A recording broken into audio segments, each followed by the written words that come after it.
Yeah, I would say there are really two big things that's really the inspiration behind the Head to Heart journey. The first one's is much more personal. It was 2015, my wife and I, we said yes to bring in a little boy from West Africa, Burkina Faso, with severe medical needs to foster him and to help him. And I'll never forget that first evening when my wife and I changed his diaper. And as he was lying on the floor, this little boy was almost 2 years old, but he weighed about 12 pounds. My wife and I was crying, we were crying, and we were just overwhelmed by the need.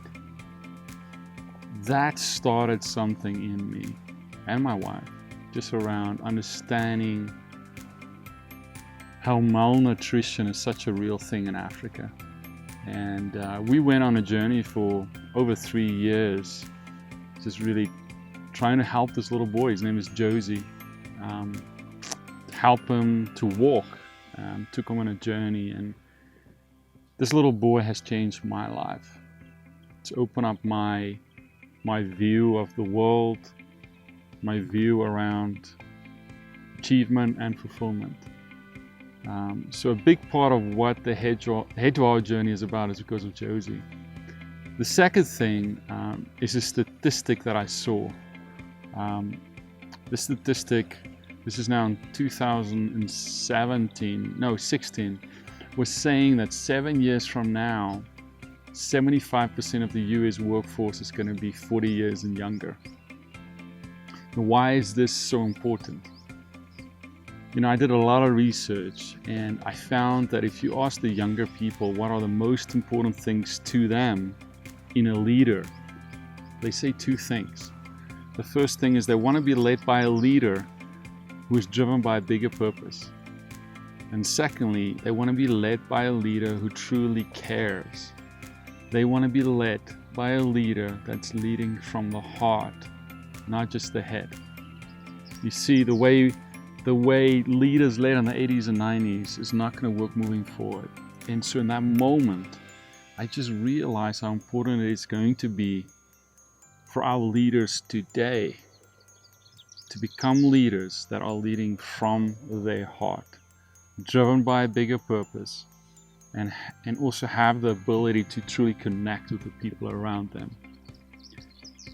So the combination of Josie and this awareness brought me to this place to say, what if we create an opportunity for leaders to get out of their world into a new world, coming to South Africa and Mozambique on a 9 to 10 day transformational leadership experience to go and serve people and at the same time to raise money to help these kids in Africa.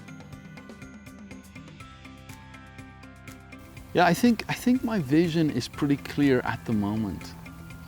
We identified 65,000 kids out of the 1,300 preschools here in South Africa.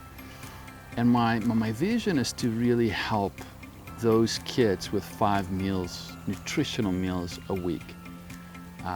So we talk about raising about $2.6 million. It costs $2,000 to sponsor one preschool, 60 to 80 kids with nutritional food for a year. And I think we can do this.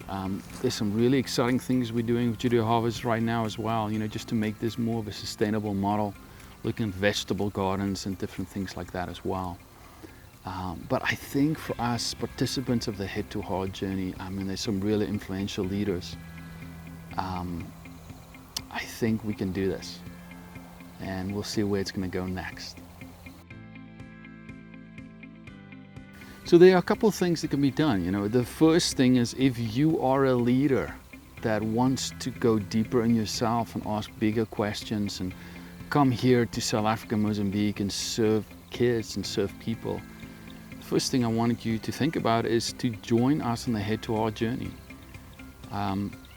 We together is going to raise some money to help about at least 20 preschools. So that's the first way. The second way is to, maybe you feel in your heart I want to be part of this. I feel like I'm connected to this cause. We want to sponsor preschools. Maybe you want to sponsor one preschool, that's $2,000. Maybe you want to do 2, maybe 5, 10, or maybe more. So even though you don't go on the Head to Heart journey, maybe you just want to be part of what we're doing here. So I would say those are the 2 big ways that you can help us and what can be done right now.